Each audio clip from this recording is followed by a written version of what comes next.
युद्ध का पहला दिन।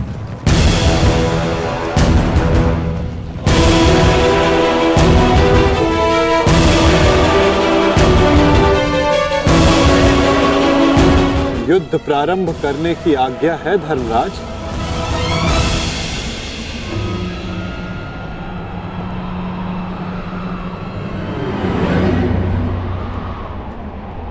नहीं माधव, अभी नहीं।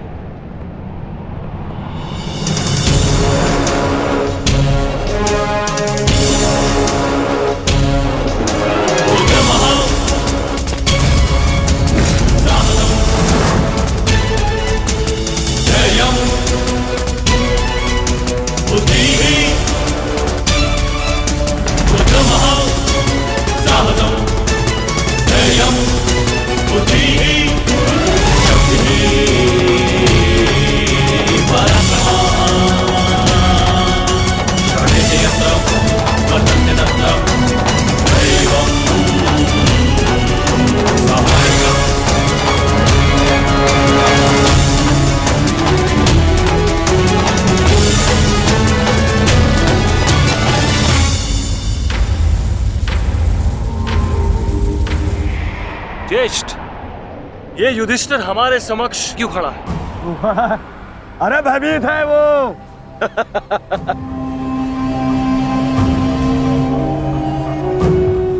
हमारी सेना को देख के कदाचित भयभीत हो गया है ये युधिष्ठिर। इसे सत्य का ज्ञात हो गया है। इस युद्ध में इसे विजय नहीं मिल पाएगी। समझ रहे? वो छलिया जिस युद्ध के लिए हमें भयभीत कर रहा था, वो युद्ध प्रारंभ होने से पहले ही समाप्त होने जा रही है।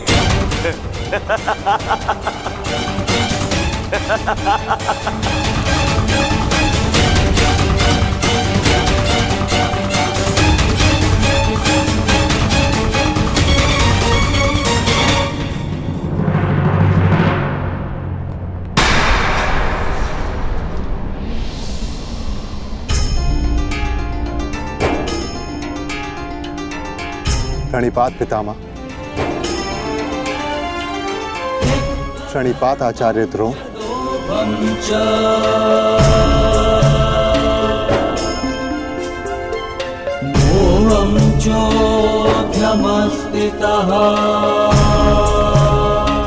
और उन सबको भी प्रणिपात जो आयु में, ज्ञान में, अनुभव में मुझसे बड़े। और मैं उन सबका अभिनंदन करता हूं जो एक योद्धा होने का कर्तव्य निभाने के लिए इस कुरुक्षेत्र में पधारे हैं। मैंने सदैव अपने बड़ों से सीखा है कि कोई भी कार्य आरंभ करने से पूर्व बड़ों का आशीर्वाद अनिवार्य है। और मैं अपने सभी भ्राताओं की ओर से पितामह आचार्य द्रोण के साथ सभी बड़ों से आशीर्वाद देने की प्रार्थना करता हूं।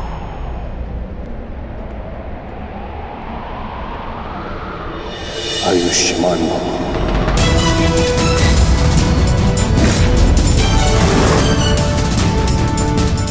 तुम्हें अपने पराक्रम का फल प्राप्त हो युधिष्ठिर।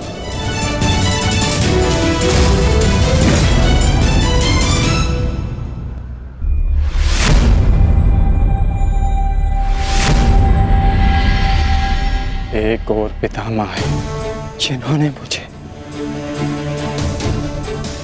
जीवन का मूल्य समझाया, और दूसरी ओर गुरुद्रोण जिनकी दी हुई शिक्षा ने अर्जुन से धनंजय बनाया।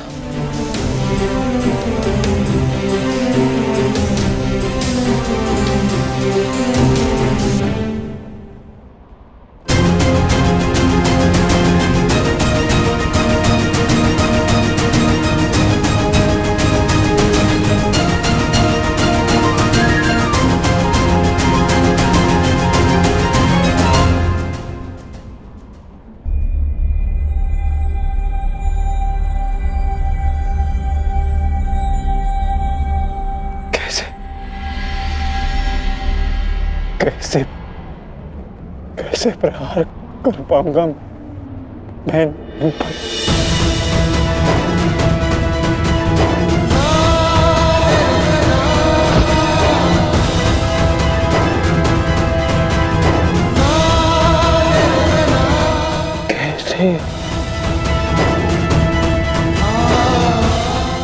कैसे प्रहार कर पाऊंगा इन पर?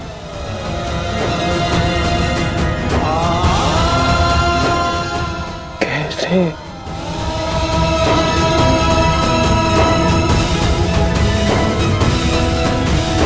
क्या हुआ पार्थ?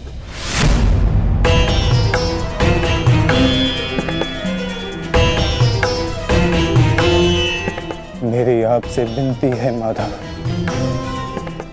मेरे रथ को दोनों सेनाओं के मध्य में ले चलिए। संजय। जी महाराज।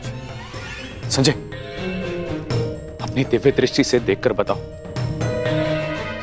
कि कुरुक्षेत्र के युद्ध में तत्पर मेरे पुत्रों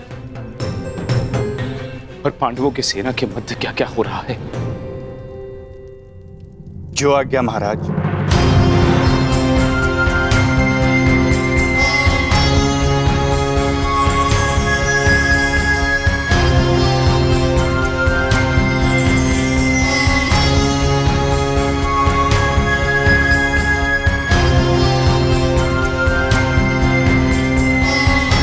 गांडीवधारी राजकुमार अर्जुन के सारथी बने वासुदेव श्री कृष्ण से राजकुमार अर्जुन रथ को दोनों सेनाओं के मध्य में ले जाने की आग्रह कर रहे हैं महाराज।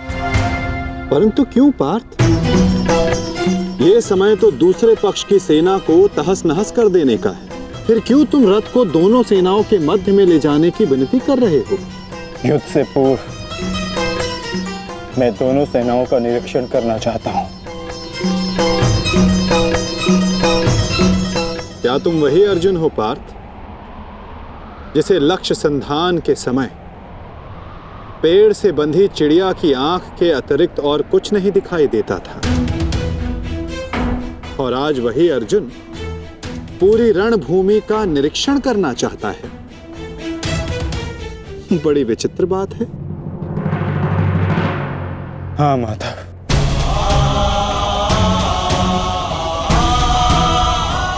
वो चिड़िया काष्ठ की बनी थी, परंतु जिनसे मैं युद्ध करने वाला हूं वो रक्त, अस्थि और मांस से बने मनुष्य हैं।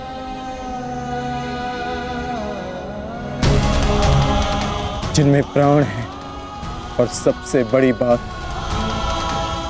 उनमें मेरे संबंध बसे हैं। युद्ध आरंभ होने से पूर्व मैं ये देख लेना चाहता हूं कि किसके वध से धर्म की स्थापना होगी और किसकी मृत्यु से मन में अधर्म का अनुभव होगा।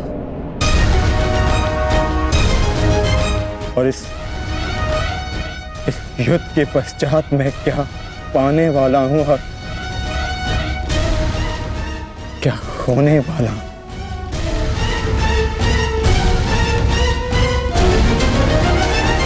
तुम एक योद्धा हो अर्जुन, और तुम यहां अधर्म का बलिदान लेने आए हो,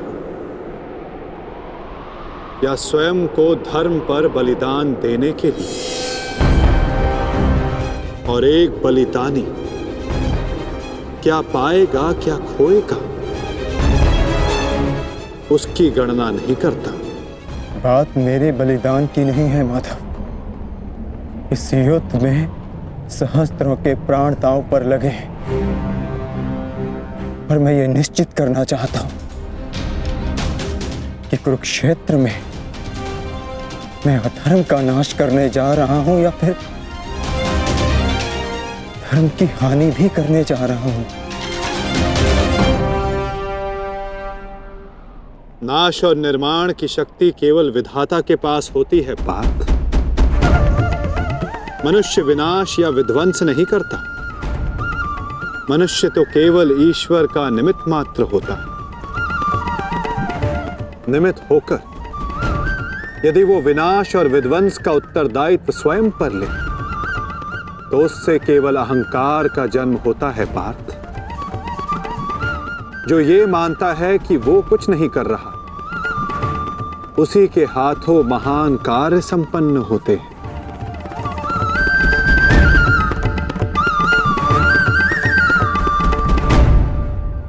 परंतु मैं तुम्हारी कामना अवश्य पूर्ण करूंगा पार्थ,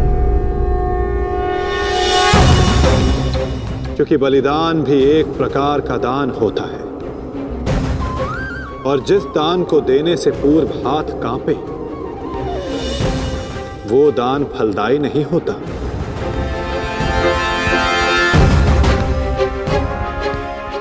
आओ पार्थ,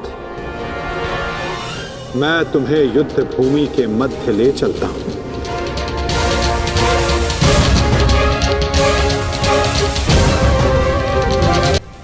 आओ पार्थ, मैं तुम्हें युद्ध भूमि के मध्य ले चलता हूं।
यदा यदा हि धर्मस्य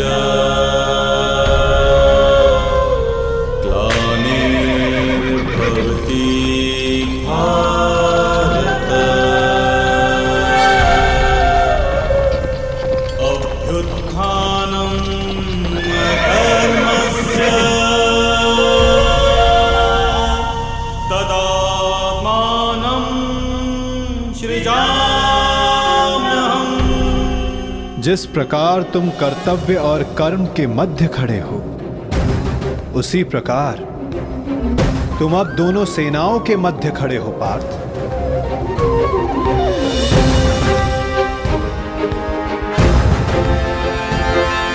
करो, क्या निरीक्षण करना चाहते हो?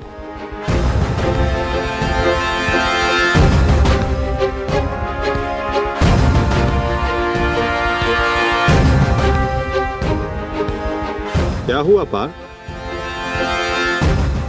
ऐसा कौन सा भाव है जो तुम्हारे मन को विचलित कर रहा है? ऐसा कौन सा प्रश्न है जिसका उत्तर तुम्हें नहीं मिल रहा? यदि पूछोगे नहीं तो उसका समाधान कैसे पाओगे पार्थ? मैं जानता हूं तुम यही सोच रहे हो ना कि क्या यह युद्ध अनिवार्य है? क्या इतने योद्धाओं का वध, इतने जनों की हानि अनिवार्य है? क्या ये सब कल्याण के लिए है भी या नहीं? है ना पार्थ?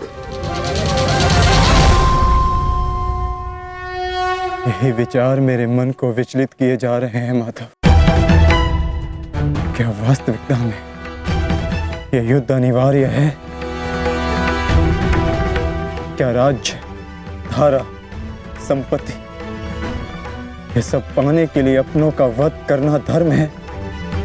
क्या एक योद्धा का यही कर्तव्य है? बताइए, उत्तर दीजिए माधव।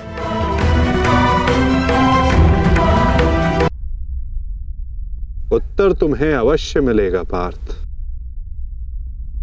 कि इस युद्ध में धर्म की ओर कौन है और अधर्म की ओर कौन। मैं तुम्हें अवश्य दिखाऊंगा।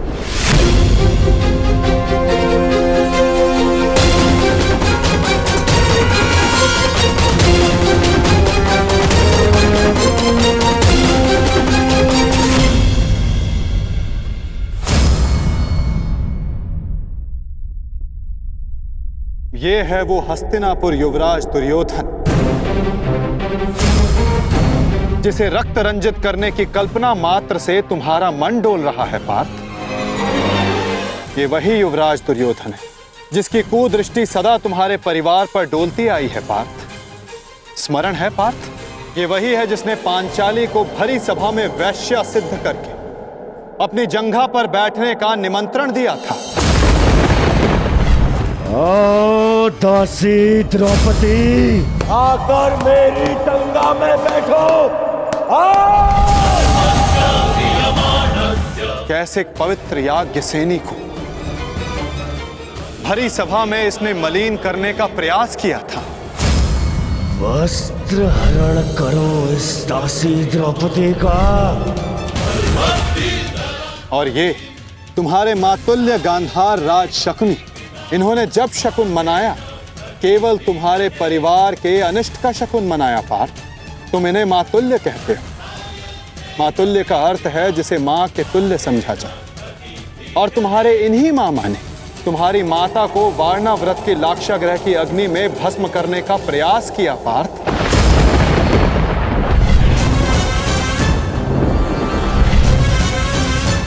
और वो जो ऊंची दृष्टि करके खड़ा मध्यांध दुशासन, स्मरण करो पार्थ, कैसे वो द्रौपदी को उसके केशों से खींचकर भरी सभा में लाया था।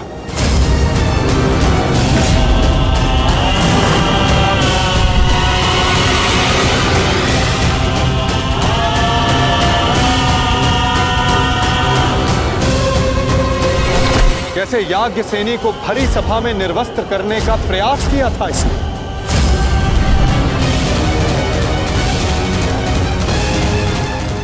क्या तुम ये सब भूल रहे हो पार्थ? ये है महामहिम भीष्म, द्रोणाचार्य, अश्वत्थामा। जब ये अधर्म हो रहा था तो ये सब मौन रहे। ये वो अत्याचार, वो अधर्म मौन रहकर देखते रहे।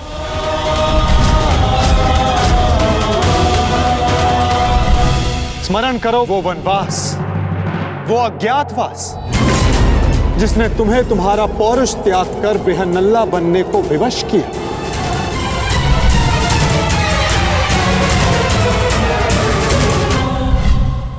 स्मरण करो उन प्रतिज्ञाओं को जो तुम पांचों ने वनवास जाते समय ली थी। 13 वर्ष पश्चात हम फिर लौटेंगे और इस बार आज्ञा नहीं, हम अपना अधिकार लेंगे। मैं प्रतिज्ञा लेता हूं कि पांचाली के अपमान पर अट्टहास करने वाले इन 100 कौरों को मैं अपने इन हाथों से यमलोक भेज दूंगा। ये मत समझना कि वन में हम विश्राम करेंगे दुर्योधन। हर पल प्रतिशोध की अग्नि में जलेंगे और जब लौटेंगे तो इतने बाण बरसेंगे, अंधकार छा जाएगा हस्तिनापुर के भविष्य पर। महायुद्ध होगा। जिस प्रतिशोध के लिए तुम सब ने 13 वर्ष तपस्या की, आज उस प्रतिशोध की अग्नि क्षीण हो गई है। जिन अस्त्रों को तुमने इस युद्ध के लिए सहेजा, क्या उन अस्त्रों को संधान करने का संकल्प तुम्हारा हृदय त्याग चुका है पार्थ? क्या अब तुम्हें यह युद्ध अनिवार्य प्रतीत नहीं होता पार्थ?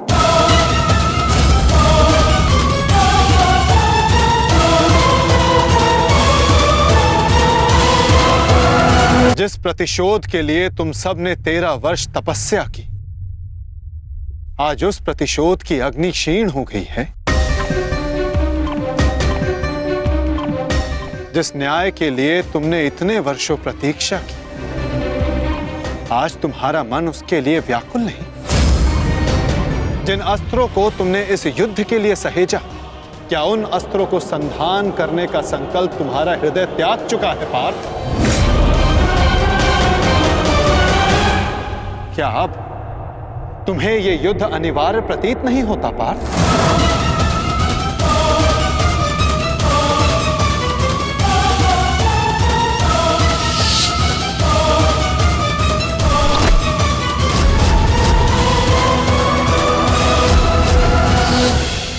हाँ माता,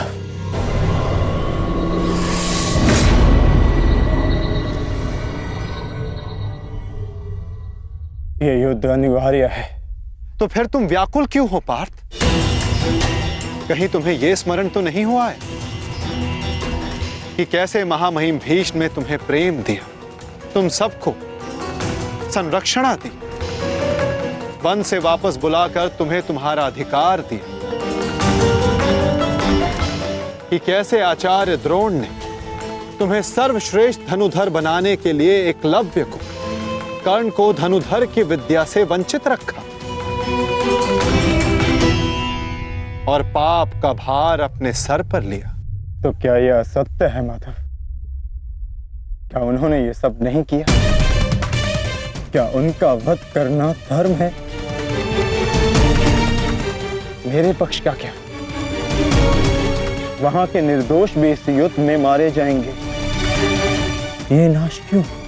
तुम्हारा कार्य युद्ध करना है पार्थ, धर्म अधर्म की तुलना करना नहीं।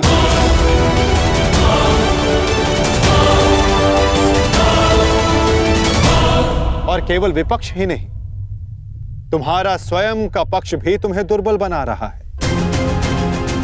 वहां भी सर्वत्र धर्म नहीं है पार्थ।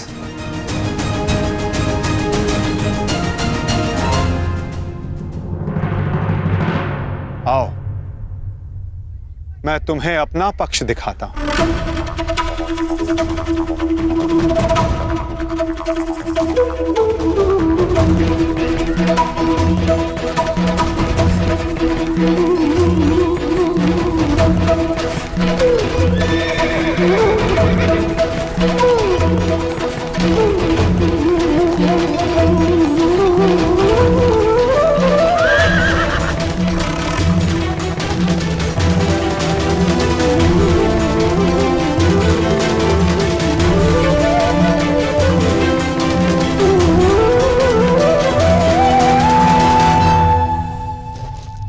देखो अपने भ्राता युधिष्ठिर को,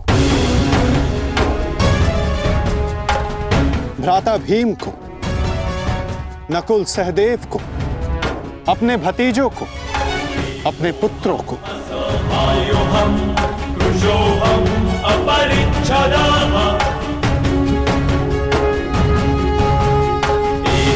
तुम्हें क्लेश है कि इनमें से ना जाने कौन कौन काल कलवित होगा।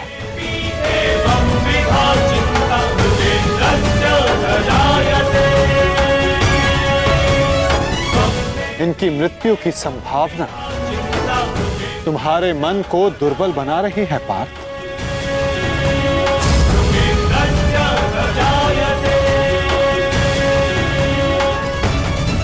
परंतु पार्थ, क्या ये वास्तविकता में धर्म के पक्षधर हैं? तुम्हें प्रतीत होता है कि ये सब निरपराध मारे जाएंगे। तो बताओ, कौन है जो अपराधी नहीं, जो दोषी नहीं? यदि युधिष्ठिर स्वयं का अधिकार राज्य पर मानते हैं, तो इसमें दुर्योधन का क्या दोष? क्या उनकी माता पहले गर्भवती नहीं हुई थी? क्या यह सत्य नहीं कि युधिष्ठिर ने अपना राजद्यूत क्रीड़ा में लगाया जिसे दुर्योधन ने जीता? यदि दुशासन ने अपनी ज्येष्ठ की आज्ञा मानकर द्रौपदी का वस्त्र हरण करने का अपराध किया, तो तुम चारों ने भी अपनी ज्येष्ठ की आज्ञा मानकर अपनी पत्नी का अपमान होने दिया।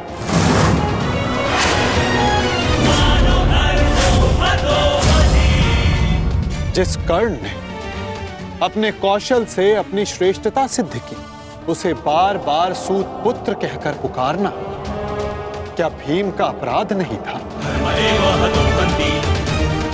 द्यूत क्रीड़ा के नियम जानते हुए भी युधिष्ठिर ने उसका प्रस्ताव स्वीकार किया। क्या यह युधिष्ठिर का अधर्म नहीं था?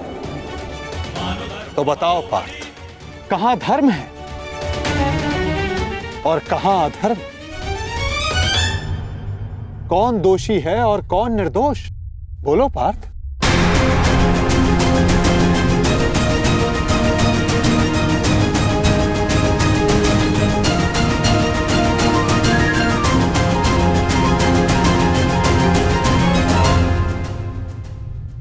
आपने उचित कहा माधव, दोनों ही पक्षों में धर्म भी दिखता है और अधर्म भी। परंतु मैं क्या करूं? अपना कर्तव्य जानो पार्थ, चूंकि तुम अभी तक धर्म का स्वरूप नहीं जान पाए हो। उचित कहा आपने। मेरा अंग अंग कांप रहा है, मंद हो गई है, कांटे हाथ से बार बार सरक रहा है। मैं इस महाविनाश का पूर्व अनुमान करके चिंतित हो गया। कोई अपमान इतना बड़ा नहीं, कोई प्रतिशोध इतना प्रबल नहीं कि सहस्त्रों के लाखों के प्राणों की आहुति देकर पूरा किया जाए। मैं इतने बड़े विध्वंस को, महाविनाश को स्वीकार नहीं कर पा रहा हूं माधव। विनाश से ही विकास का प्रारंभ होता है पार्थ। निर्माण के विज्ञान में विध्वंस का ज्ञान अति आवश्यक है। यदि एक डाली काटो तो उससे दो डालियां जन्म लेती हैं। यदि एक नए पौधे का निर्माण करना हो तो उस फल को पेड़ से टूटकर दूर जाना होता है। जिस भारत के विध्वंस से तुम आज व्याकुल हो, कल वही नए भारत का सृजन करेगा पार्थ। यदि नया घर बनाना हो तो पुराने घर को तोड़ना होता है। क्लेव्यम मास्मगमः पार्थ नैतत्वयि उपपद्यते। ये मोह, ये नपुंसकता एक योद्धा को शोभा नहीं देती पार्थ। उठो, जागो और अपना शस्त्र उठाओ पार्थ। तब तक संघर्ष करते रहो जब तक तुम्हें तुम्हारा लक्ष्य ना मिल जाए।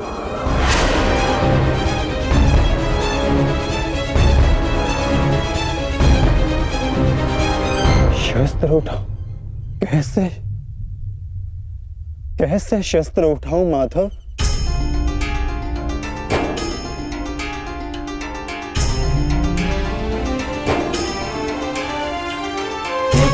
धर्मं च लोभं च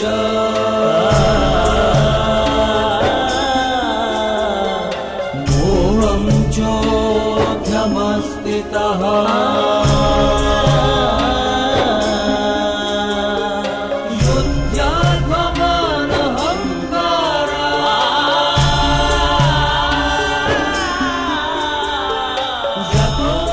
जिनकी सेवा और आज्ञा पालन करना जीवन का धर्म है, उन पितामह पर, आचार्य द्रोण पर कैसे शस्त्र उठाऊं मैं? कैसे माधव? ये कौरव है तो मेरे भाई ही ना, सबकी धमनियों में एक ही रक्त है। इन्हें मारकर इंद्रप्रस्थ तो क्या, इंद्रलोक भी मिले तो क्या लाभ?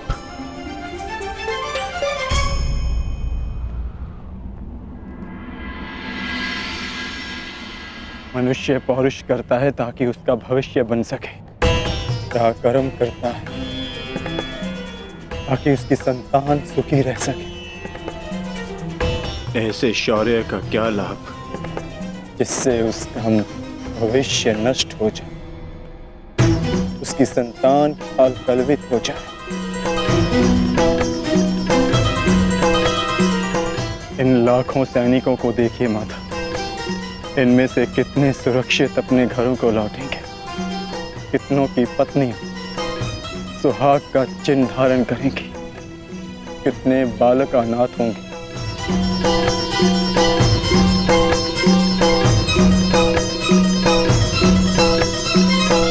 कौन बचेगा उन्हें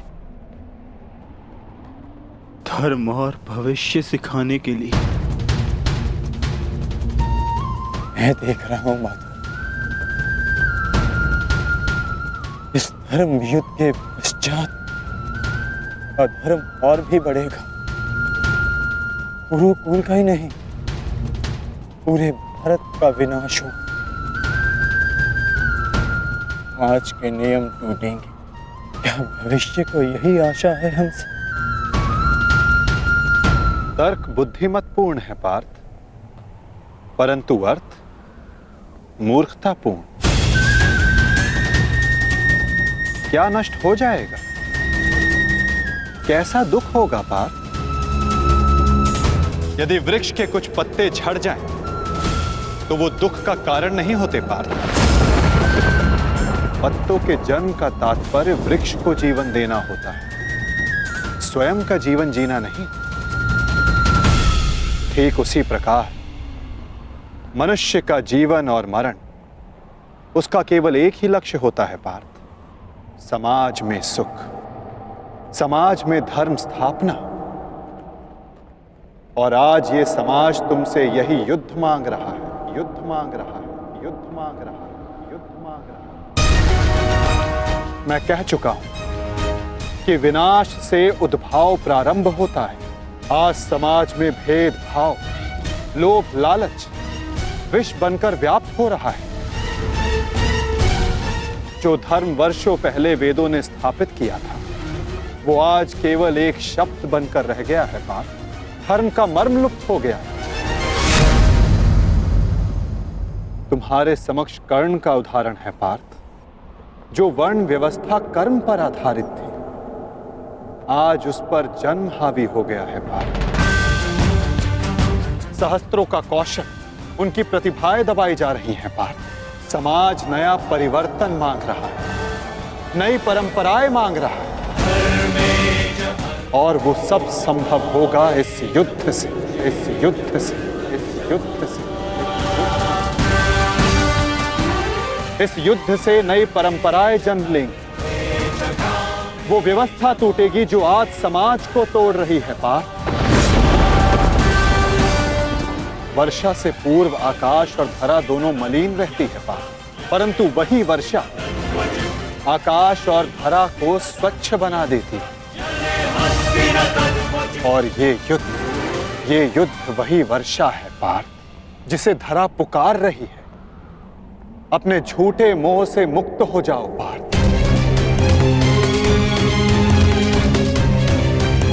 और अपने वास्तविक लक्ष्य को पहचानो। समग्र मानव समाज के लाभ का विचार करके उठाओ अपना शस्त्र, उठो और गांडीव की तनकार से बता दो समस्त संसार को कि परिवर्तन आ रहा है। अपने बाणों से तोड़ डालो इस व्यवस्था को और जन्म दो नूतन परंपरा को पार्थ। यही धर्म है।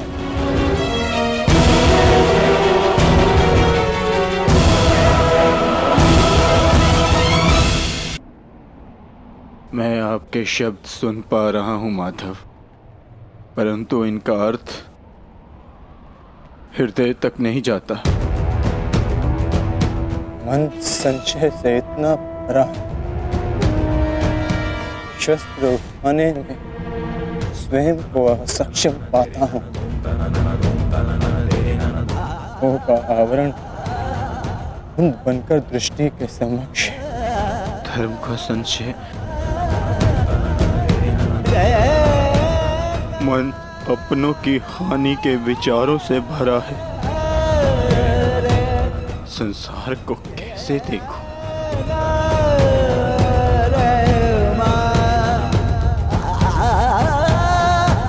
आप मेरे सारथी हैं माधव, इस युद्ध में ही नहीं, जीवन के मार्ग में भी। आज मेरी आत्मा के सारथी बन जाइए और मेरी आत्मा को सत्य के मार्ग के दर्शन कराइए। मुझसे वो कहिए जिसे सुनकर मेरी निर्बलता दूर हो जाए।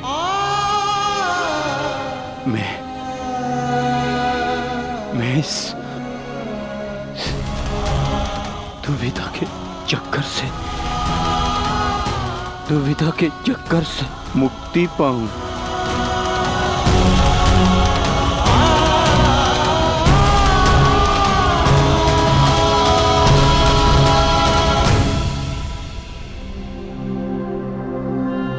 पार्थ,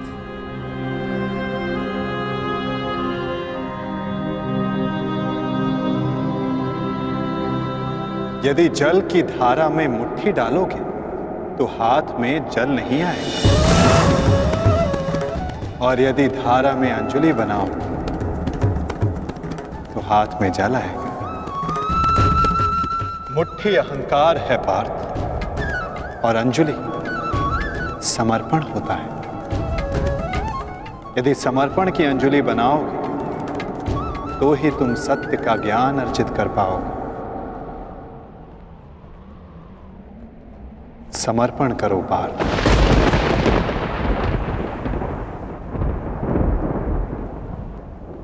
मैं समर्पण करता हूँ, समर्पण करता हूँ, समर्पण करता हूँ, समर्पण करता हूँ।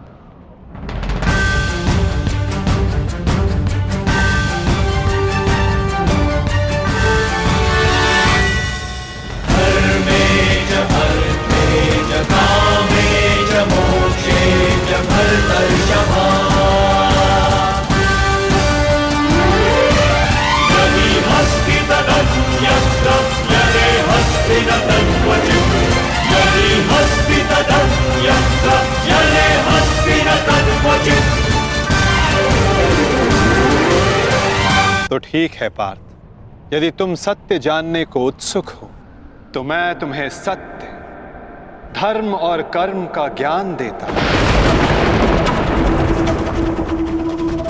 मैं तुम्हें धर्म और कर्म का मर्म समझाता हूं पार्थ।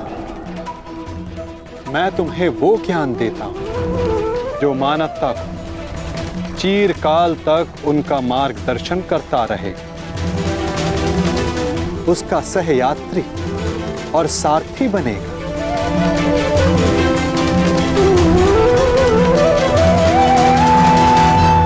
तो समर्पण भाव से सुनो पार्थ, वो ज्ञान जो मैं तुम्हें अर्पण करने वाला हूं। यदा यदा हि धर्मस्य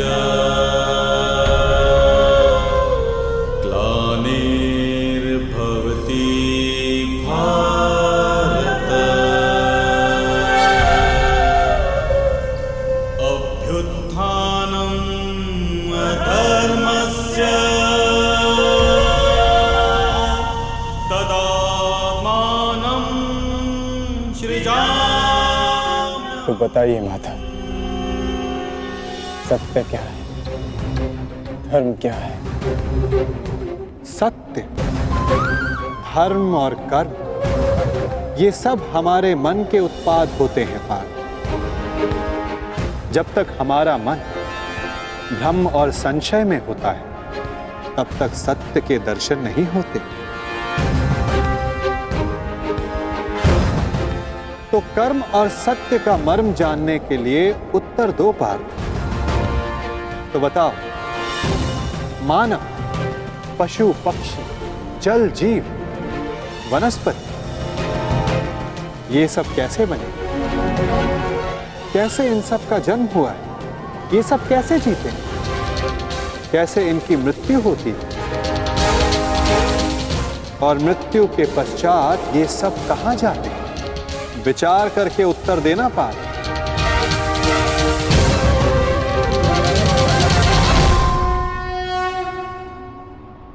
क्योंकि इसी प्रश्न में तुम्हारे भ्रम का उत्तर छिपा हुआ है। तो बताओ। देह मिट्टी से बना है माधव, वायुश्वास बनकर उसे जीवन देती है, अग्निताप बनकर उसे चलाता फिराता है, जल रक्त और मज्जा से बनकर उसे जीवित रखता है, और आकाश देह के रिक्त स्थानों में उपस्थित रहता है। इसी प्रकार इन्हीं 5 महाभूतों से देह का निर्माण हुआ है माधव, और मृत्यु के पश्चात इन्हीं 5 भूतों से इसका विलय हो जाता है।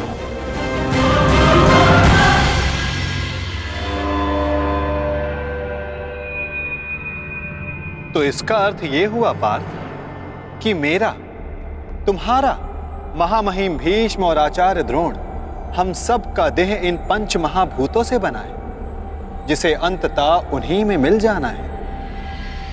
तो मोह किसका पार्थ? इस माटी से बने देह का।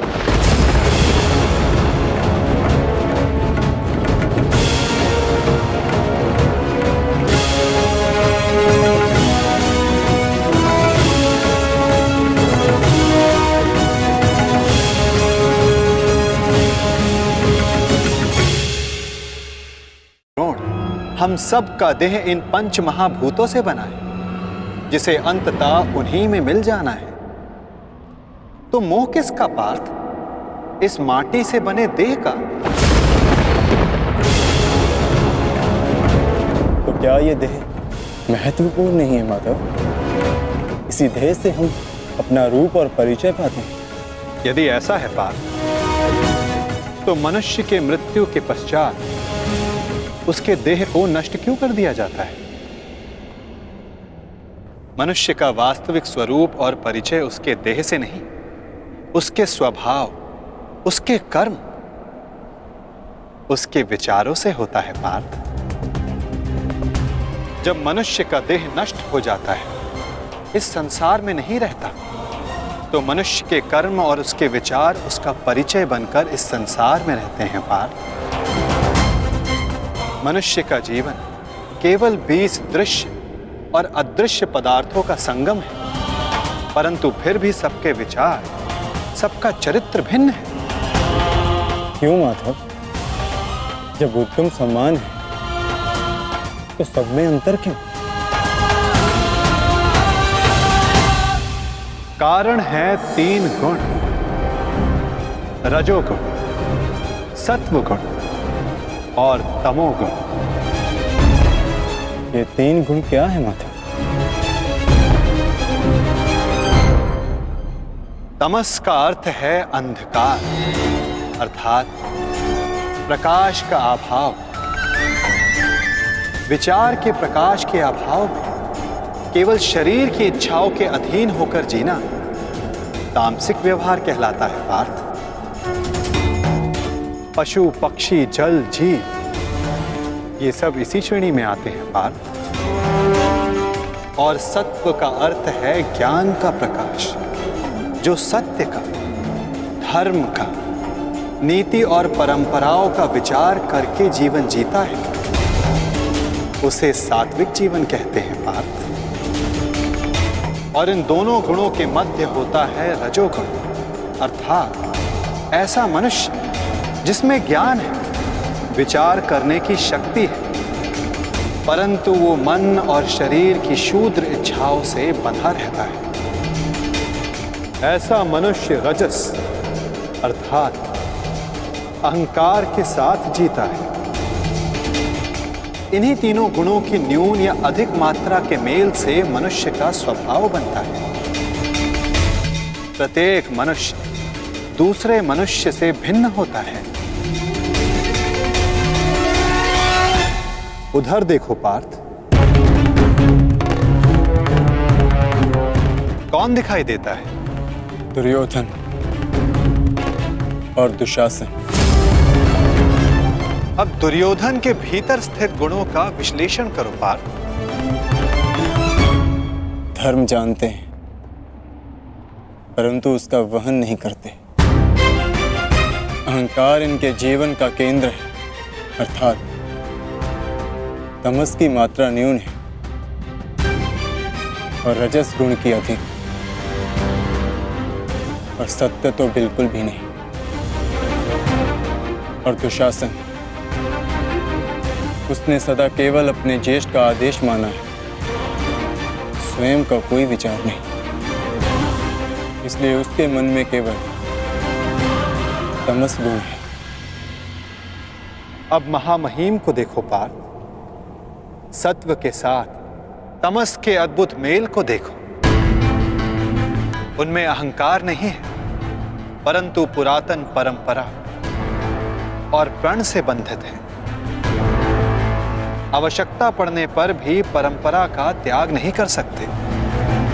और उधर आचार्य द्रोण को देखो पार्थ, ज्ञान और अहंकार का संगम।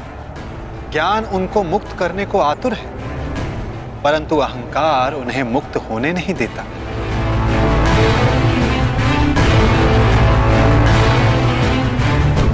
परंतु माता, यदि मनुष्य का स्वभाव इन गुणों के मेल से आकार पाता है, तब तो उसका व्यवहार जन्म से ही निश्चित होता है ना। सिंह का गुण है कि वो मृग का आखेट करेगा ही, भयभीत करेगा ही। उसी प्रकार मृग का भी गुण है कि उसे सिंह से भयभीत होना ही है। यदि किसी का अपराधी और अधर्मी होना निश्चित है, तो फिर हम क्यों किसी के कर्मों की प्रशंसा करते हैं? क्यों हम किसी को अपराधी मानकर उसे दंड देते हैं? क्या आवश्यकता है किसी के नाश की? क्या आवश्यकता है किसी के प्रतिकार की? उत्तम प्रश्न है पार्थ, परंतु मनुष्य का कर्म जानने से पूर्व यह समझ लेना आवश्यक है कि मनुष्य वास्तव में है क्या। क्या मनुष्य केवल पंच महाभूतों का मेल है?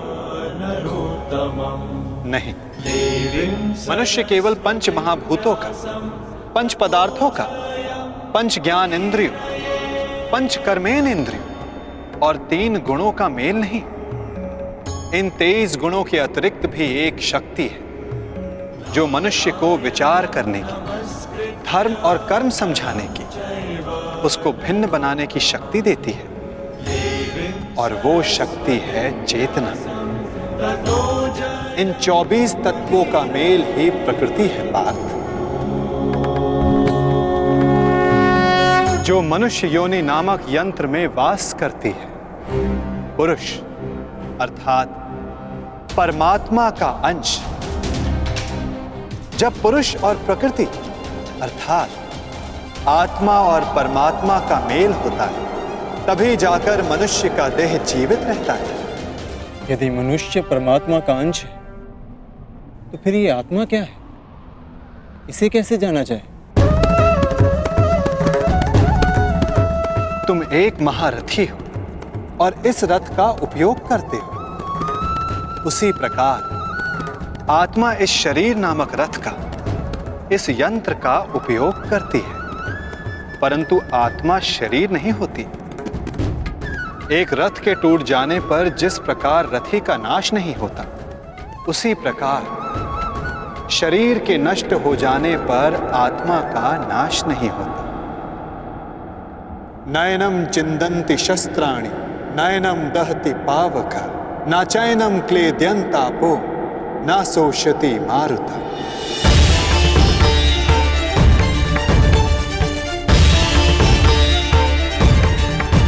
आत्मा को ना कोई शस्त्र छेद सकता है, ना अग्नि उसे जला सकती है, ना जल उसे डुबो सकता है, ना वायु आत्मा को सुखा सकती है।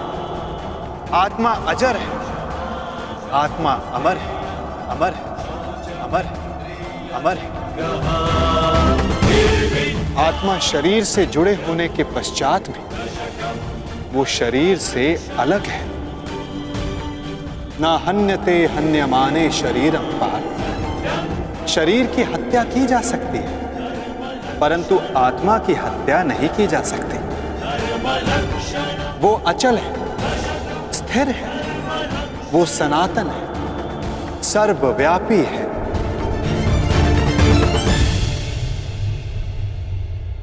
जिस प्रकार हम पुराने वस्त्रों को त्याग कर नया वस्त्र धारण करते हैं, ठीक उसी प्रकार हमारी आत्मा देह नष्ट हो जाने के पश्चात नया देह धारण कर लेती है।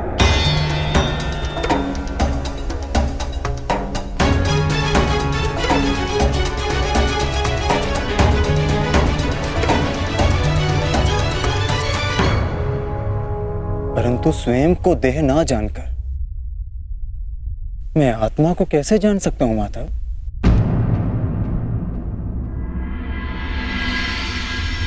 पार्थ, इसमें कुछ असंभव नहीं।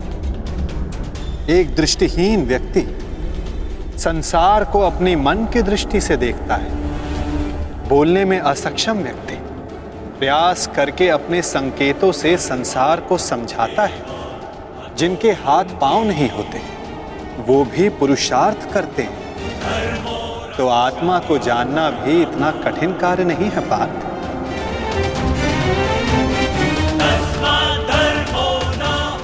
जिस प्रकार मूर्छित होने पर शरीर गिर जाता है, कुछ करने योग्य नहीं होता परंतु जीवित रहता है, उसी प्रकार आत्मा से अनजान व्यक्ति मूर्छित शरीर के समान होता है। वो जीवित रहता है परंतु कर्म और धर्म को समझ नहीं पाता। जो मनुष्य अपने भीतर जाकर उस परमात्मा के अंश की खोज करता है, वो जान जाता है कि वो केवल इंद्रियों का संगम है, केवल ये शरीर नहीं, केवल भाव नहीं, वो स्वयं को आत्मा के रूप में पहचान लेता है।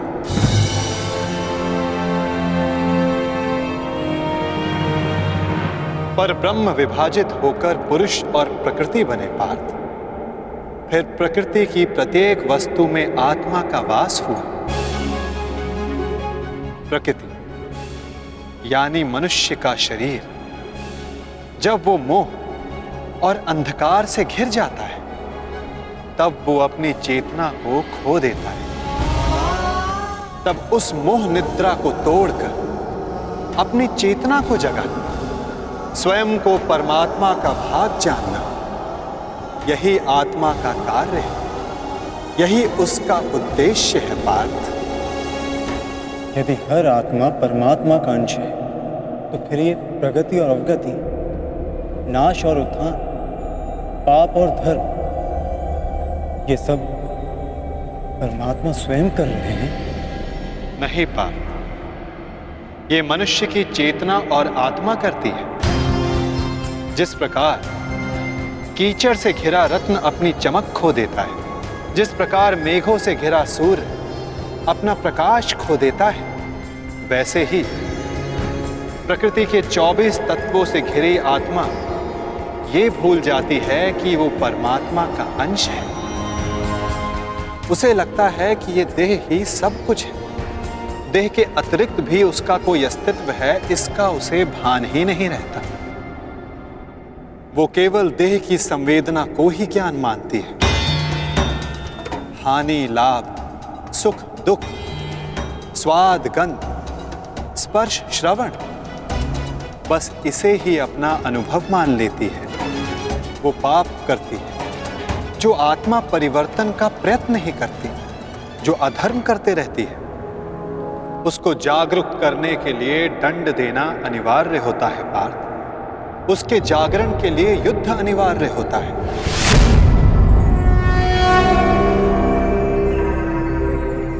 अर्थात ये युद्ध अनिवार्य है, मैं शरीर नहीं। हाँ पार्थ, तुम भी ये शरीर नहीं, तुम भी आत्मा हो। और इस युद्ध भूमि में खड़ा प्रत्येक योद्धा वैसा नहीं जैसा तुम उसे जानते हो। वो सभी आत्माएं मोह, अहंकार और अंधकार से घिरी हुई। कुछ समय के लिए आत्मा इनके शरीरों में वास कर रही है। शरीर मरेंगे किंतु सब अमर हैं। अपनी अपनी देह को त्याग कर सब नया शरीर धारण करें और बार बार तब तक ऐसा होता रहेगा जब तक आत्मा से मोह और अहंकार का आवरण नहीं हट जाता, जब तक वो स्वयं को पवित्र आत्मा, शुद्ध आत्मा के रूप में नहीं जान लेती और अधर्म का त्याग करके धर्म में दृढ़ नहीं हो जाती। ब्रह्म विद्या का पहला पाठ यही है पार्थ। तुम क्या खोने से डरते हो? तुम क्या साथ लाए थे जो तुम वापस ले जाओगे? जिसने जन्म लिया है उसे एक ना एक दिन अवश्य मरना होगा, और जो मरेगा उसे फिर से जन्म लेना होगा। यही महाज्ञान सांख्य योग है पार्थ।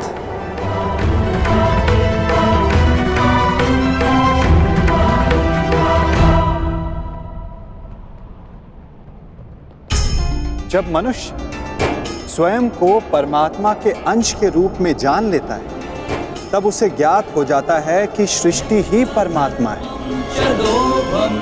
और परमात्मा ही सृष्टि है। सृष्टि और परमात्मा में कोई भेद नहीं।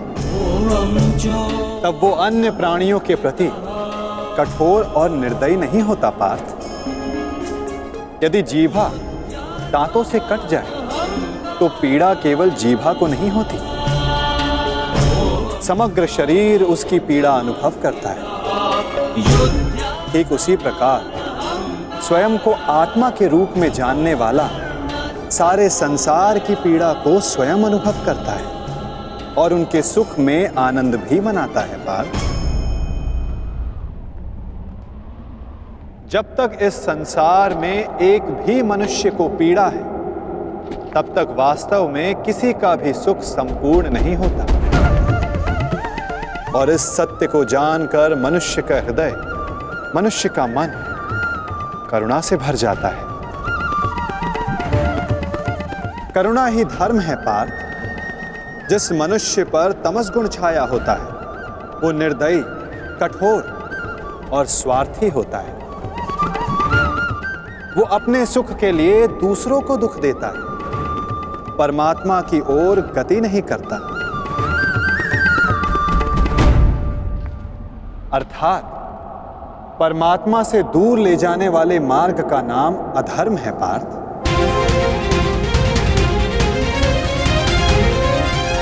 अर्थात अधर्म तो अज्ञान का दूसरा नाम है माधव। परंतु अज्ञानी और अपराधी में अंतर नहीं होता। क्या अज्ञानी के लिए दया आवश्यक नहीं? उन्हें दंड देना कैसे उचित है? जब एक अज्ञानी ज्ञान का मूल्य जानने को सज्ज ना हो तो दंड ही समाधान है पार्थ, और दंड ही दया है, उसके प्रति भी और दूसरों के प्रति भी। सृष्टि की गति सदा परमात्मा की ओर हो यह आवश्यक नहीं पार्थ। कभी कभी ऐसी स्थिति भी आती है जब अधर्म, मोह और अज्ञान बढ़ जाता है। धर्म के नाश का भय उत्पन्न हो जाता है। यदि संसार से धर्म लुप्त हो जाता है तो करुणा भी नष्ट हो जाती है, सत्य भी नष्ट हो जाता है। यदि भविष्य में आने वाली पीढ़ियों को धर्म प्राप्त हो सके, इसलिए आज अधर्मियों का वध करके धर्म की स्थापना करना आवश्यक है पार्थ। और आज तुम्हारे समक्ष ऐसी ही स्थिति है।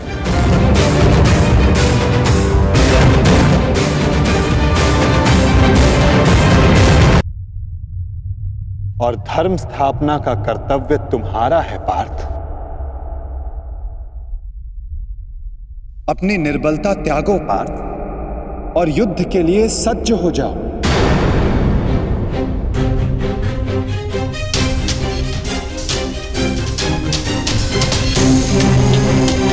किंतु मेरे हाथों से हत्याएं होंगी, किसी की मृत्यु होगी। क्या मेरे भीतर की करुणा का नाश नहीं हो जाएगा माधव? यदि करुणा ही धर्म का आधार है तो फिर मेरी आत्मा तो अधर्मी बन जाएगी माता।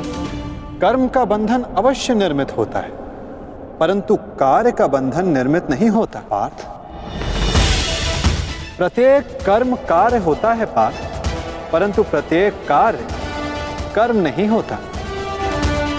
कर्म उस कार्य को कहते हैं जब मनुष्य उस कार्य से फल की इच्छा रखता है।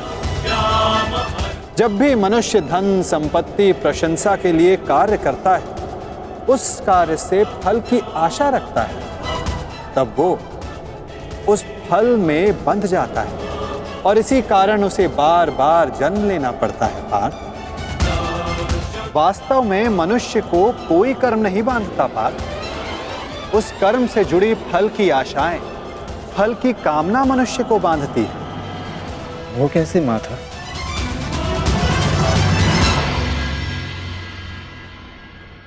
यदि तुम्हें इस युद्ध में विजयी होने की आशा है, तो पराजित होने पर तुम्हें भीषण दुख होगा पार्थ।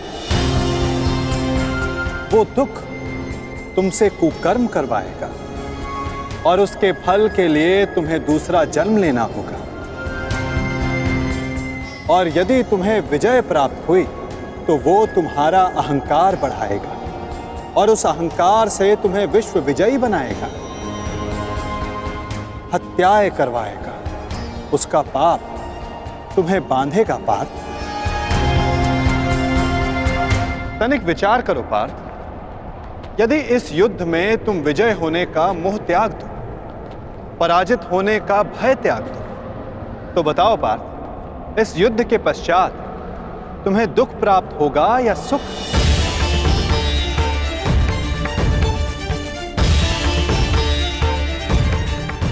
ना सुख ना दुख। अर्थात वास्तव में तुम्हारा सुख, दुख, हताशा, अहंकार, ये सब इस युद्ध के कारण नहीं, ये सब इस युद्ध से जुड़ी तुम्हारी आशाओं के कारण है पार्थ। क्या ये सत्य नहीं? सुख दुखे समे कृत्वा लाभा लाभा जया जय ततो युद्धाय युजस्व नैवं पापम वयाप्स्यसि।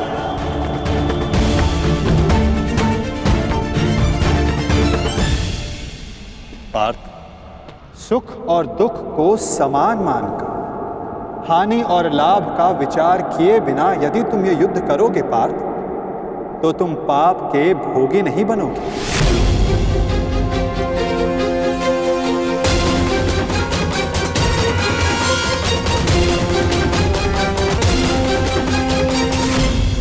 यदि तुम सुख दुख को समान मानकर हानि और लाभ का विचार किए बिना यदि तुम ये युद्ध करोगे पार्थ, तो तुम पाप के भोगी नहीं बनोगे।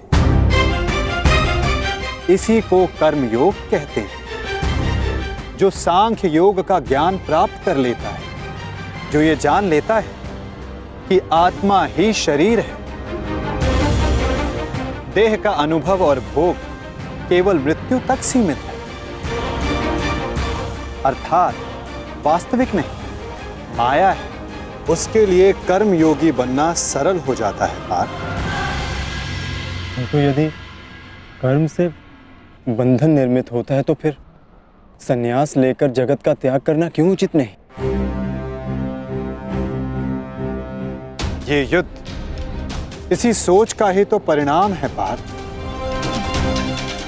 तनिक विचार करो, जब सत्व गुण से भरे अधर्म को जानने वाले लोग कर्म का त्याग करते हैं, तब अधर्म से भरे लोग संसार चलाने लगते हैं पार्थ। यदि महामहिम भीष्म ने संसार का त्याग ना किया होता, तो आज संसार में अधर्म इतना नहीं बढ़ता पार्थ। यदि तुम्हारे पिता ने संन्यास ना लिया होता, तो आज तुम्हारे भ्राता युधिष्ठिर सुख से राज कर रहे होते,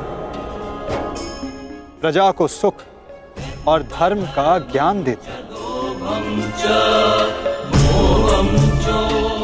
सत्व गुण से संचित लोग ही संसार को लाभ दे पाते हैं, परंतु जब वही सन्यास का विचार करते हैं तो धर्म की हानि होती है। जिस प्रकार सूर्य के ताप से जल वाष्प बनकर उड़ जाता है और कीचड़ रह जाता है, उसी प्रकार सत्वगुणी और सज्जन लोग इस संसार का त्याग करते हैं, तो तमस गुण से भरे अधर्मी इस संसार पर राज करते हैं और इसी कारण संसार में पाप, अपराध और अधर्म बढ़ता है।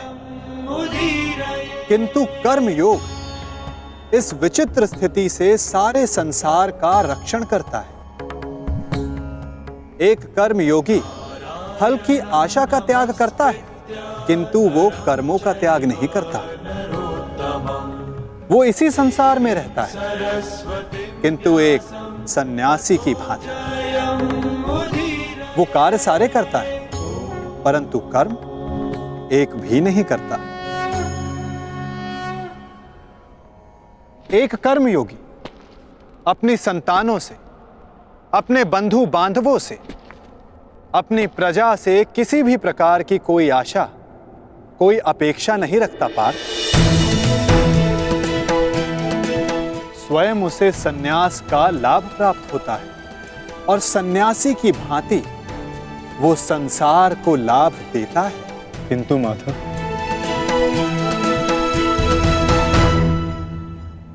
मनुष्य अपनी संतानों को सुखी रखने के लिए परिश्रम करता है, वो अपनी संतानों से अपेक्षा कैसे ना रखे माधव? तो बताओ पार्थ, मनुष्य अपनी संतानों के लिए जो कुछ भी करता है, क्या वो उसका प्रेम है या उसका व्यापार? अवश्य ये प्रेम ही है माधव। तो फिर अपने कार्यों का प्रतिफल पाने की इच्छा क्यों पार्थ? भविष्य का लाभ तो व्यापार में देखा जाता है, प्रेम में नहीं। यदि मनुष्य अपनी संतानों का चरित्र निर्माण उचित रूप से करेगा, अपनी संतान को प्रेम और धर्म के संस्कार देगा, तो संतान भी मनुष्य को सम्मान और सुरक्षा अवश्य देगी पार्थ। संतानों का निर्णय, स्वजनों का व्यवहार उनके कर्म है। दूसरों के कर्मों पर यदि मनुष्य को कोई अधिकार नहीं, तो फिर व्यर्थ आशाएं और अपेक्षाएं रखने का क्या प्रयोजन पार्थ? यदि गहन विचार करोगे तो तुरंत ही जान पाओगे, जीवन में ऐसा कोई कार्य नहीं जिसके साथ आशा या अपेक्षा जोड़ना अनिवार्य हो। कर्म योग का मूल सिद्धांत यही है पार्थ। जो मनुष्य ये जान लेता है कि वो स्वयं कुछ नहीं करता, उसी के हाथों महत्वपूर्ण कार्य होता है। कर्मण्येवाधिकारस्ते मा फलेषु कदाचन मा कर्म फले हेतुर्भूर्म ते संगोस्त विकर्मणि। तुम्हें अधिकार केवल कर्म करने का है पार्थ, फल तो ईश्वर के हाथों में। इसलिए ना कर्म से भागना उचित है, ना कर्म से फल की इच्छा रखना उचित है। कार्य पूर्ण रूप से तभी संपन्न होता है जब उसके साथ फल की आशा ना जुड़ी हो। असफलता से दुखी होकर जिसका मन नहीं डोलता, वही मनुष्य सफलता का मनोरथ पूर्ण कर पाता है। वही बार बार सफलता भी प्राप्त करता है। कार्य सफल हो या निष्फल, यदि उस कार्य के साथ फल की आशा जुड़ी है, तो मनुष्य को हानि ही होती है पार्थ। ध्यायतो विषयाम पुंसः संगस्तेषुपजायते संगात संजायते कामः कामात् क्रोधोऽभिजायते क्रोधात् भवति सम्मोहः सम्मोहात् स्मृति विभ्रमः स्मृति ब्रह्मशात् बुद्धिनाशः बुद्धिनाशत प्रणश्यति। फल की आशा कामना है और कामना का स्वभाव है कि वो कभी भी पूर्ण रूप से संतुष्ट नहीं हो सकती। असंतोष कारण होता है क्रोध के जन्म, और इसी क्रोध से अहंकार और मोह जन्म लेता है। यदि सद्ज्ञान पाने की इच्छा ना हो तो सद्ज्ञान पाने की बुद्धि कहां से आएगी? और बुद्धि के जाने पर अनुचित प्रकार के कार्य होने लगते हैं। अनुचित कार्य करने वाला अपराधी होता है और अपराधी दंड का पात्र होता है, समाज में तिरस्कार का पात्र होता है। अपनी बुद्धि को स्थिर करो, स्वयं को आत्मा जानो, सारे मिथ्या बंधनों को तोड़ दो, फल की आशा का त्याग करके कर्म करते रहो। परंतु स्थिर प्रज्ञा होने का मार्ग क्या है माधव? सांख्य योग पार्थ। सांख्य योग के कारण मनुष्य सदैव परमात्मा का निरंतर स्मरण करता है। परमात्मा के निरंतर स्मरण से उसके हृदय में समर्पण का भाव जागृत होता है और उसे ही भक्ति कहते हैं पार्थ। भक्ति से मनुष्य को सत्य और असत्य का ज्ञान प्राप्त होता है और उस ज्ञान से मनुष्य को परमात्मा के दर्शन होते हैं। जो परमात्मा के दर्शन कर लेता है वो वास्तव में कर्मयोगी बनता है। वो जन्मों के फेरों से छूटकर, उससे मुक्त होकर मोक्ष को प्राप्त करता है। सभी आत्माओं का अंतिम लक्ष्य वही है और धर्म का अंतिम चरण भी वही है पार्थ।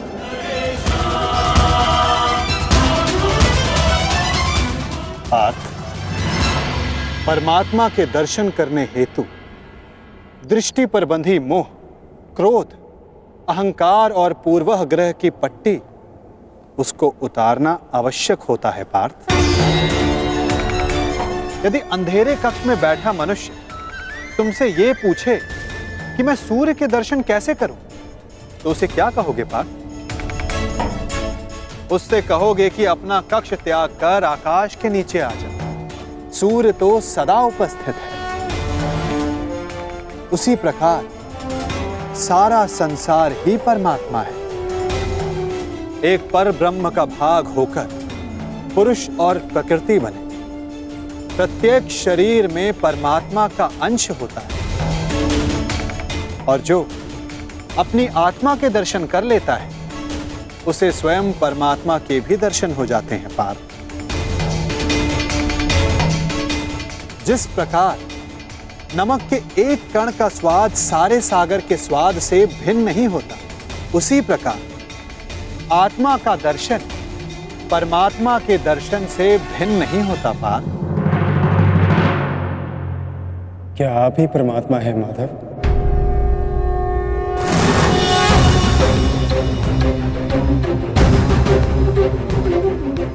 अवश्य, केवल मैं ही नहीं, तुम भी परमात्मा हो अर्जुन। केवल तुम जागरूक नहीं, मैंने वो जान लिया है कि मैं ही समस्त संसार, इस संसार का कण कण हूं। मैं ही सूर्य, चंद्र, ग्रह और नक्षत्र हूं। मैं ही सारे मनुष्य हूं। मैं ही दुर्योधन हूं और मैं ही अर्जुन, मैं ही अर्जुन, मैं ही अर्जुन।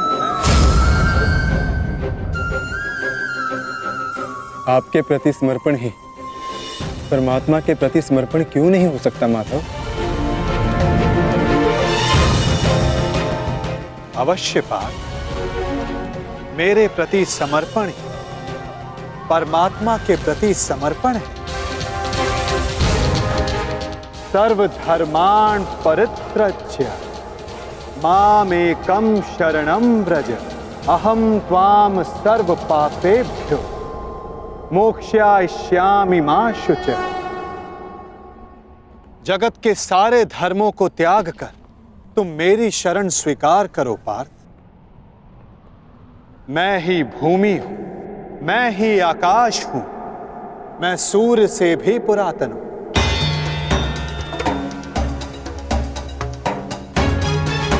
मैं किसी वृक्ष पर खिली कली से भी नया हूं। मैं ही स्वर्ग और नरक को धारण करने वाली शक्ति हूं पार्थ।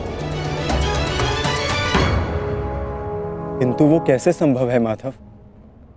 आपका जन्म बहुतों ने अपने जीवन काल में देखा है। आपकी माता जीवित है, जिनके गर्भ में आपका शरीर बना, आप पुरातन और अविनाशी कैसे हो सकते हैं माता?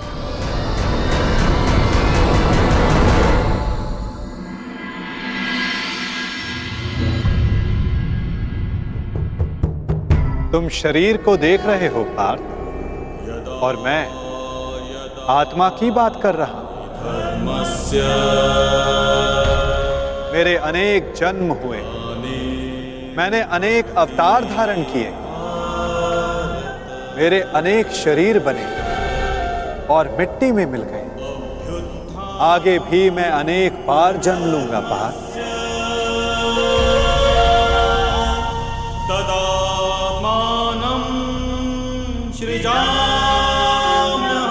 यदा यदा हि धर्मस्य ग्लानिर्भवति भारत अभ्युत्थानम् अधर्मस्य तदात्मानं सृजाम्यहम् परित्राणाय साधूनां विनाशाय च दुष्कृतां धर्म संस्थापनार्थाय संभवामि युगे युगे।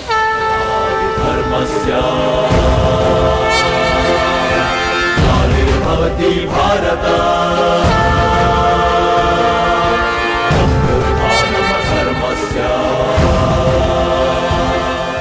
जब जब संसार में अधर्म बढ़ता है पार्थ, जब साधुओं को मुक्त कराने का समय आता है, जब अधर्मियों का नाश निकट होता है, तब धर्म की स्थापना करने मैं स्वयं जन्म लेता हूं।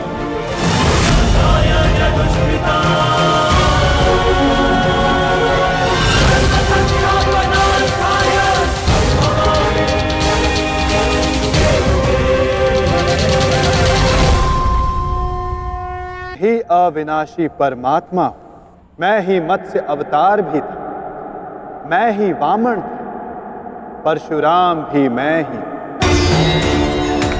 मैं रामचंद्र भी था,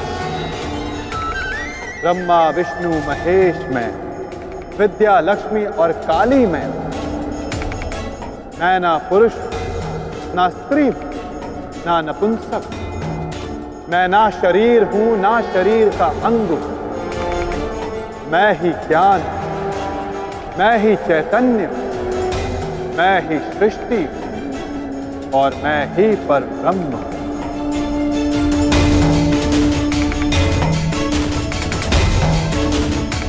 जब तुम भी आत्मज्ञान प्राप्त कर लो, तब तुम भी स्वयं को मुझसे अभिन्न और जुड़ा हुआ पाओगे पार्थ। तब तुम भी मेरी ही भांति स्वयं को परमात्मा के रूप में जानोगे। परंतु ये पद प्राप्त करने के लिए तुम्हारा मेरे प्रति संपूर्ण समर्पण अनिवार्य है पार्थ। और ये समर्पण क्या है माता? समर्पण वास्तव में मन की ऐसी स्थिति है पार्थ, जहां मनुष्य सारे संकल्प त्याग देता है। वो ना स्वयं कोई निर्णय लेता है ना कोई प्रण लेता है। उसको जैसा आदेश मिलता है वो वैसा ही कार्य करता है।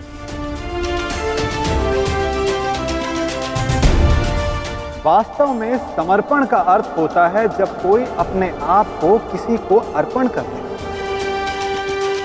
जब मनुष्य अपनी बुद्धि, अपना मन, अपना अहंकार, सब कुछ किसी को अर्पण कर देता है तो यही समर्पण भक्ति कहलाता है। और मनुष्य इसी समर्पित भक्ति से ईश्वर को प्राप्त करता है पार्थ।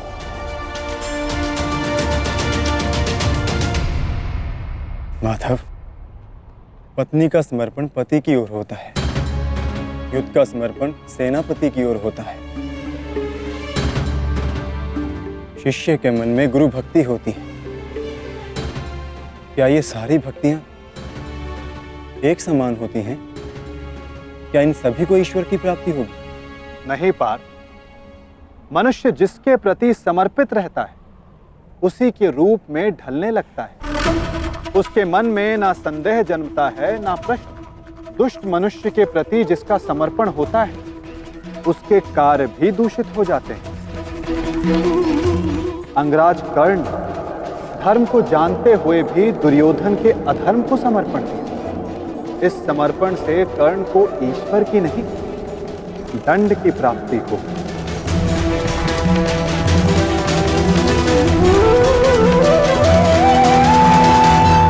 अंगराज को इस युद्ध में जो दंड मिलेगा वो जन का नहीं, जाति का नहीं, अपितु एक दुष्ट के प्रति समर्पण करने का दंड मिलेगा पार्थ।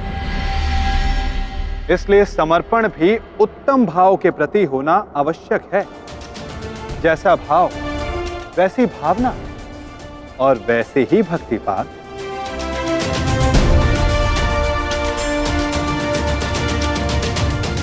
वैसी भक्ति वैसा ही परिणाम। माला यदि लोहे की हो तो उसे गले में धारण नहीं की जा सकती, उससे अपराधी को बांधा जाता है। उसी प्रकार स्वामी भक्ति, पति भक्ति, मित्र भक्ति, ऐसी अनेक भक्ति होती है पार्थ, परंतु श्रेष्ठ भक्ति केवल परमात्मा की होती है।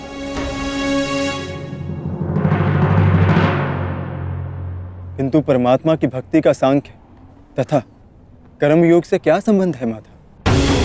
सांख्य योग से मनुष्य आत्मा को जानता है और कर्म योग से मनुष्य जीवन के संबंधों से मुक्त हो जाता है। भक्ति के कारण मनुष्य परमात्मा के वास्तविक रूप का ज्ञान पाता है और परमात्मा के ज्ञान से मनुष्य जीवन मरण के फेरों से मुक्त होकर सच्चिदानंद स्वरूप को प्राप्त करता है। जैसे जल की एक छोटी सी बूंद सागर में समाकर स्वयं सागर बन जाती, उसी प्रकार मनुष्य परमात्मा में समाकर परमात्मा बन जाता है। अर्थात इस शरीर का कोई महत्व नहीं माधव। शरीर का महत्व अवश्य है पार्थ, क्योंकि यही माध्यम है कर्म करने का।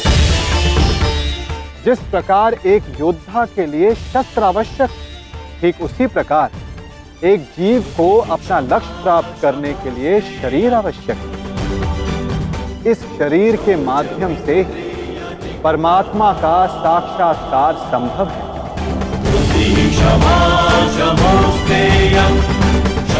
मृत्यु और जन्म के बीच के समय में आत्मा के ज्ञान में कोई वृद्धि नहीं हो पाती पार्थ। इस जन्म में जो अनुभव, विचार और ज्ञान प्राप्त होते हैं, आत्मा उसी को लेकर नया शरीर धारण करती है। आत्मा की प्रगति और अधोगति केवल शरीर में रहकर ही हो सकती है। क्या यहाँ उपस्थित लोगों का वध कर देने से उनके उद्धार की संभावना का नाश नहीं होगा माधव? क्या उनका वध कर देना ही करुणा है? तुम्हारे शत्रु धर्म की सीमा पार कर चुके हैं पार्थ। अधर्म करना उनका स्वभाव बन गया है। जो अपराध और अपराधियों को उद्धार करने का अवसर एक सीमा तक ही दिया जा सकता है।